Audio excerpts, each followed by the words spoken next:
3차 예선에서 반환점을 돈 대표팀 이제는 굳히기에 들어갈 때입니다. 6차전은 바로 팔레스타인전인데요. 팔레스타인전 어떻게 흘러갈지 지금부터 한번 살펴보도록 하겠습니다.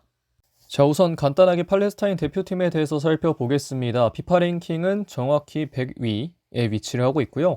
올해에는 3승 4무 6패, 16득점, 19실점으로 득실 밸런스가 아주 안 맞진 않지만 좋은 편도 아니다. 이렇게 확인을 할 수가 있겠고, 바로 직전 경기인 이 3차 예선 5차전 결과는 오만을 상대로 1대0 후반 83분에 이제 실점을 하면서 어느 정도는 잘 버텼지만 결국은 함락이 되고 말았습니다. 하지만 우리를 상대로는 3차 예선 우리가 겪은 유일한 무승부를 거두고 말았는데요. 팔레스타인의 수비가 아주 조직적이진 않지만 그럼에도 불구하고 이 3차 예선 자체에서는 그다지 많은 실점은 하지는 않을 정도로 괜찮기 때문에 우리를 상대로 좋은 모습을 보여줬던 이 팔레스타인 수비진을 잘 뚫어내야겠습니다. 자, 우선 좀 더 알아보기 전에 B조 상황을 먼저 살펴보도록 할 건데요. 각 팀 모두 다 이제 5경기씩을 치렀습니다. 대한민국 대표팀은 4승 1무 유일한 무패팀으로서 현재 B조 1위를 달리고 있고요. 2위권 싸움은 현재 요르단과 이라크가 진행을 하고 있는 가운데 오만, 쿠웨이트, 팔레스타인이 뒤를 잇고 있습니다.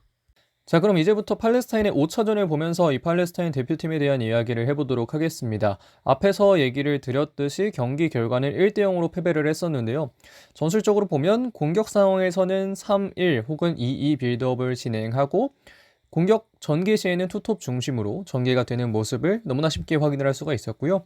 수비는 기본적으로는 4-4-2 대응을 갖추지만 압박 시에는 높은 라인 가져가고 인원에도 살짝씩 변화가 있다는 거 이따 뒤에서 좀 더 자세하게 알아보도록 하겠고요. 선수 기용 측면에서는 보면 결국 최전방 롱볼에 특화된 선수 기용, 이거는 앞에서도 말씀드렸던 그 투톱에 어떻게 좀 중심을 가지고 가느냐, 그거에 대해 좀 집중을 하고 있고, 그 선수들에게 어떻게 때려주느냐 이런 것까지 좀 생각을 한다라고 좀 보시면 될 것 같고, 지난 경기에서 이 3명의 선수가 부상을 당하면서 교체가 됐기 때문에 이 부상자 발생이 우리와의 경기에서는 변수로 작용할 수 있다, 이런 것까지 좀 간략하게 얘기를 드릴 수가 있겠습니다.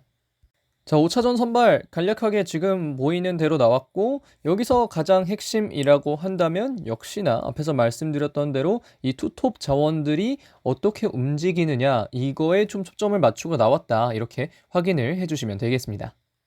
자, 이제는 이 팔레스타인의 5차전 공격 국면부터 좀 자세하게 하나하나씩 뜯어보겠습니다. 첫 번째로는 기본적으로 3-1 빌드업이라는 이야기를 말씀드렸습니다. 투미들 중 한 명이 이제 센터백 사이로 주로 이 마하이네 선수가 내려오고, 나머지 한 명 이 자베레 선수가 한 칸 위에서 전개하는 모습을 보여줬었는데요. 이 20번의 마하이네 선수가 후반전에 교체돼서 들어가고 이 3번의 선수가 나온 이후에도 이러한 전개 방식은 비슷했다. 그리고 중앙 공격수 이 투톱을 중심으로 한 직선적 공격이 많았는데, 이거는 이 피지컬이 좋기 때문에 이 두 명이 롱볼을 따줄 거라는 것을 어느 정도 전제로 두고, 꼭 따지 못한다고 하더라도 거기서의 세컨볼 이런 것들을 좀 생각을 하면서 직선적으로 보내놓고 보는 스타일인데요. 다만 이 두 가지가 중심인데, 다음에 한 20분 정도, 전반 20분 정도부터 전반 끝날 때까지는 특징 혹은 대형의 좀 변화가 있었습니다. 4-5-1을 시도하면서 이 3-2 빌드업을 자연스럽게 이어갔고요. 4-5-1 같은 경우에는 지금 보이는 이 6번, 오른쪽에 있는 이 6번 선수가 18번의 자베르 선수와 함께 호흡을 맞추면서 센터백 사이에 있는 20번의 마하이네까지 3-2. 숫자로 따지면 지금 5번, 20번, 15번이 3을 형성하고 18번과 6번이 2를 형성하는, 그리고 11번의 다바고 선수가 오른쪽 윙 쪽으로 이동을 하는 이런 모습을 보여줄 수도 있었는데, 다만 이거는 이제 전반전 중반부터 전반전까지만, 전반전 끝날 때까지만 이제 활용을 했던 거기 때문에 주로 보여줬던 모습은 앞에서 말씀드린 이 두 가지 4-4-2 형태에서 나오는 움직임이었지만, 이 실험을 했던 게 우리와의 경기에서 나올 수도 있다는 점은 충분히 고려를 하고 상대를 해야 하는 우리 대표팀이라고 또 얘기를 할 수가 있겠습니다. 자, 다음은 팔레스타인의 수비 국면입니다. 4-4-2. 좀 단순합니다. 전형적인 4-4-2 대응이고, 아주 내려설 때 상대의 어떤 지공 상황에서의 어떤 수비 상황이라면 6-2 해서 굉장히 로우 블럭까지 내려가는 모습이고, 사실 이런 건 흔히 볼 수 있는 방식의 수비 대응이라고 할 수가 있겠고요. 다만 압박 과정에서는 굉장히 전향적입니다. 기본 압박은 앞에서 보이는 지금 옆에서 보이는 대로 4-4-2인데 측면으로 상대가 볼을 전개하면 팔레스타인 기준 왼쪽으로 전개가 된다면 10번의 이 아부아르다 선수가 나가서 이 투톱과 함께 압박을 하면서 4-3-3의 압박 형태가 나오고 이 오른쪽으로 간다 했을 때는 6번 선수가 앞으로 가면서 또 역시 4-3-3의 압박 형태가 나오고 그렇게 하면서 이 압박 과정에서는 상당히 라인을 좀 끌어올리는 모습도 또 종종 확인을 할 수가 있었습니다.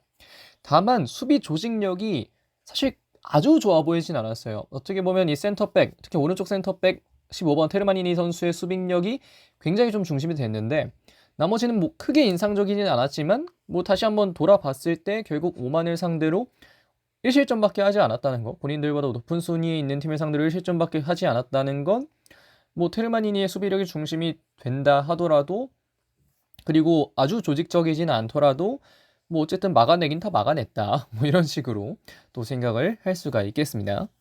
자, 가장 최근에 우리와 경기를 했던 건 우리가 너무나 잘 알고 있는 홍명보 감독의 데뷔전이죠. 0-0 무승부가 나왔습니다. 득점자가 당연히 없었고요.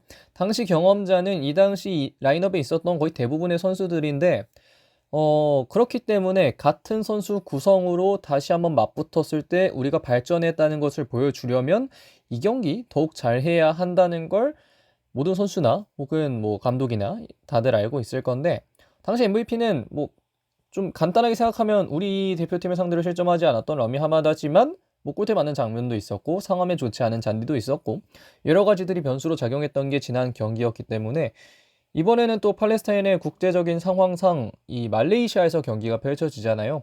그런 환경에서 또 당시 상황보다는 나을 환경에서 또 어떤 모습을 보여줄 수 있을지는 한번 좀 주목해봐야 할 만한 점이라고 얘기를 할 수가 있겠습니다. 자, 그러면 이제 관전 포인트를 좀 더 보도록 하겠습니다. 첫 번째는 반환점을 돈 3차 예선입니다. B조 역시 5차전까지 완료가 됐습니다. 지금 상황에서 보면 2위와 승점 차이도 좀 나고 진출 가능성이 매우 높은 상황이죠. 2위권과 약 2경기 정도 차이입니다. 승점 차이가 5점이 나니까요. 여유를 가지고 시작하는 이 후반 라운드이기 때문에 이 두 번째 라운드 로빈에서는 비교적 낮은 난이도로 최종 예선을 준비할 수 있게 됐다. 그렇기 때문에 더 높은 단계를 준비해야 하는 우리 대표팀은 지금 단계에서부터 여러 가지 시도를 해볼 필요가 있다. 라는 이야기를 하고 싶은데요. 지금부터가 사실 제일 중요합니다. 이런 시도 속에서도 변수 대응을 잘 할 수 있어야 하고 그 말인 즉슨 우리가 압도적인 팀이라는 것을 증명해야 한다는 것이기도 합니다.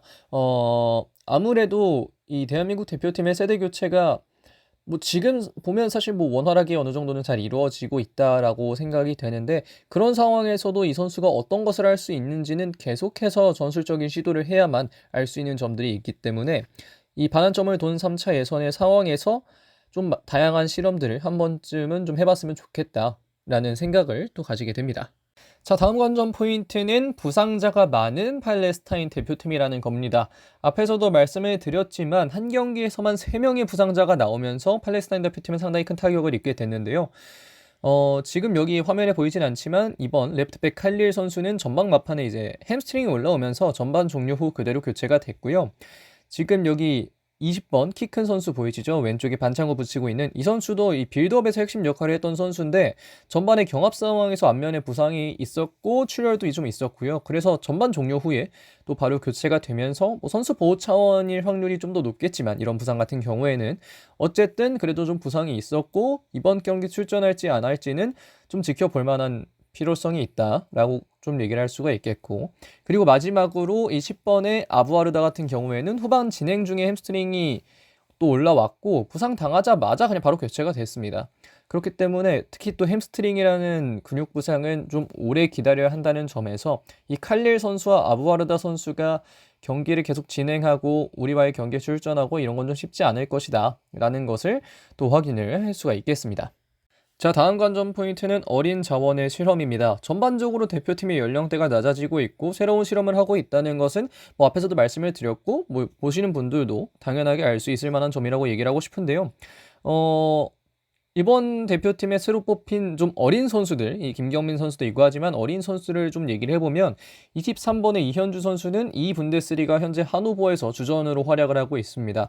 앞으로도 종종 볼 수 있을 만한 선수라고 생각을 하고 지금 보여주는 모습보다도 더 앞으로 보여줄 게 많은 선수라는 생각을 갖고 있기 때문에 이현주 선수도 좀 지켜볼 만한 필요가 있을 것 같고, 그리고 이번에 또 데뷔전을 했던 이 이의룡 감독의 아들 이태석 선수 역시 포항에서 괜찮은 활약을 보여줬고, 사실 좋은 활약을 보여줬던 건 2021년, 2022년 이 즈음부터인데 사실 그 이후에 좀 폼이 왔다 갔다 하는 시기도 있었어요. 그래서 이제 대표팀에 불리느냐 마느냐 할 때마다 뭐 불리니 많이 계속해서 뭐 많은 이야기가 있었지만 이번에 새로 뽑히면서 또 데뷔전을 치르게 됐고, 미래 왼쪽 풀백 경쟁 자원 중 한 명이라는 점에서 이 데뷔전은 또 주목할 필요가 있었다. 그리고 이번 이 6차전 팔레스타인과의 경기에서도 한 번쯤 지켜볼 만한 필요가 있다 라고 얘기를 드릴 수 있겠고, 마지막으로 김봉수는 이번 경기 출전하진 않았지만 그래도 3선 그리고 최후방의 멀티 자원이라는 점, 때에 따라 8번까지 볼 수 있고 이 선수가 상당히 머리가 좋게 공을 차는 선수이기 때문에 저는 이 국제 경쟁력을 한 번쯤은 좀 확인을 해줬으면 좋겠다는 생각이 드는 선수입니다. 그렇게 해서 이 3명의 새싹과도 같은 자원들 이번 경기에서도 실험이 될지 이것도 한번 지켜볼 만한 필요가 있겠습니다. 자, 그래서 지금까지 팔레스타인전 프리뷰를 간단하게 해봤습니다. 오랜만에 이 A매치 영상을 만드니까 좀 어색하기도 하고 한데요. 뭐 어쨌든 이 팔레스타인전 역시 우리 대표팀이 당연히 잡고 가야 할 경기이자 많은 수확물들을 가져와야 하는 경기입니다. 이런 경기에서 또 좋은 모습 보여줘야 앞으로도 우리가 대표팀의 어떤 경기력에 기대를 할 수 있는 거기 때문에 이번 경기 좀 잘 해줬으면 좋겠다는 마음이 있고요. 지난 경기 무승부를 거뒀던 만큼 이번 경기에는 시원한 승리를 가져오기를 진심으로 바라도록 하겠습니다. 자, 그럼 이번 영상은 여기까지 하겠습니다. 고맙습니다.